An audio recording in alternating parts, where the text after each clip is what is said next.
రాహుల్ గాంధీ అయితే మళ్ళీ ఓట్ చోరీ 2.12 వచ్చాడు. ఈసారి లాస్ట్ టైం ఎప్పుడైతే కొత్త ఓట్లు ఎడిషన్ చేసి మాకు ఓట్ చోరీ జరుగుతుందని చెప్పాడో, ఈసారి ఉన్న ఓట్లు డిలీట్ చేస్తున్నారు. కాంగ్రెస్ వాళ్ళ ఓట్లు టార్గెట్ చేసి మరీ డిలీట్ చేస్తున్నారు. ఎవరైతే కాంగ్రెస్ వాళ్ళకి ఓటేస్తారని ఖచ్చితంగా తెలుసో వాళ్ళందరూ ఓట్లు డిలీట్ అయిపోతున్నాయని చెప్పి ఏవో మళ్ళీ ఆ పేపర్లు, పెన్లు, స్క్రీన్లు, వీడియోలు తీసుకుని మళ్ళీ వచ్చాడు.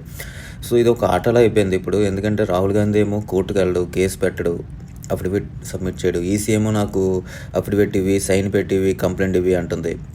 ఈసీ ఎలక్షన్ కమిషన్ కూడా ఇంతలా ఆరోపణలు చెప్తున్నప్పుడు కనీసం వాళ్ళు కూడా కోర్టుకు వెళ్ళడం, లేదా ఇతని మీద డిఫేమేషన్ కేసు వేయడం ఏదో ఒకటి చేయాలి. వాళ్ళు కరెక్ట్గా 100% కరెక్ట్గా ఉండే వాళ్ళు ఇతని మీద కేసు వేయట్లేదు, ఇతను వాళ్ళ మీద కేసు వేయట్లేదు. సో వీళ్ళు ఆరోపణలు చేసుకుంటున్నారు తప్ప పొలిటికల్ పార్టీస్ లాగా ఒక ఇన్స్టిట్యూషన్స్లో అయితే ఇది జరగట్లేదు. సో ఖచ్చితంగా ఎవరో ఒకరి సైడ్ నుంచి ఒక ముందు స్టెప్ తీసుకుని ఎయిదర్ వాళ్ళు కోర్టుకు వెళ్ళడం, లేదా ఒక డిఫేమేషన్ కేసు వేయడం ఏదో ఒకటి జరగాలి తప్ప ఇలా ప్రతిసారి ఓట్ చోరీ అంటూ ఇతను రావడం, ఈసీ ఏమో వేరు సమాధానం చెప్పి ఇతను కౌంటర్ ఇవ్వడం తప్ప దీనికి ఒక సొల్యూషన్ అయితే కనపడేలా లేదు ప్రస్తుతానికి.